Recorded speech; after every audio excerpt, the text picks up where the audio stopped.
கோவை மாவட்டம் கருமத்தம்பட்டியில் 7 வயது சிறுமியை தாக்கி காயப்படுத்திய ஆசிரியை பணியிடை நீக்கம் செய்யப்பட்டுள்ளார். சிறுமியின் கையில் ஏற்பட்ட பெரிய அளவிலான காயத்திற்கு யார் காரணம்? கோவை மாவட்டம் கருமத்தம்பட்டி அருகே உள்ள எலச்சிபாளையத்தில் அரசு நடுநிலைப்பள்ளி உள்ளது.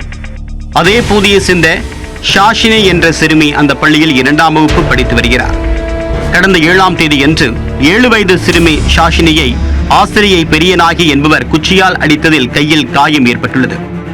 இதையடுத்து சிறுமி திருப்பூர் மாவட்டம் அவிநாசியில் உள்ள தனியார் மருத்துவமனையில் சேர்க்கப்பட்டு மாணவிக்கு சிகிச்சை அளிக்கப்பட்டது.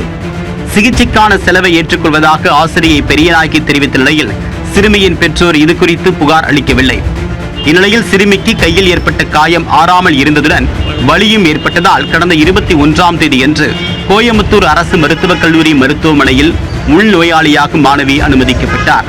மாணவி காயத்துடன் அனுமதிக்கப்பட்டது குறித்து கருமத்தம்பட்டி காவல் நிலையத்திற்கு தகவல் கிடைக்கவே போலீசார் விசாரணை மேற்கொண்டனர். அதைத் தொடர்ந்து சூலூர் குற்றவியல் நீதித்துறை நடுவரிடம் அனுமதி பெற்று பள்ளி ஆசிரியை பெரியநாயகி மீது வழக்கு பதிவு செய்தனர்.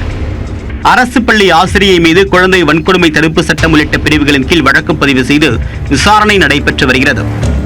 இந்நிலையில் மாணவியை ஆசிரியை பெரியநாயகி அடித்த விவகாரம் குறித்து துறை ரீதியான விசாரணை நடைபெற்றது.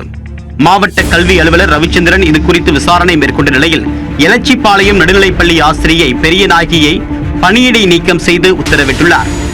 மாணவியின் காயத்திற்கு காரணம் தவறான சிகிச்சை காரணமா அல்லது ஆசிரியை அடித்ததில்தான் இப்படி காயம் ஏற்பட்டதா என்பது குறித்தும் விசாரணை நடைபெற்று வருகிறது.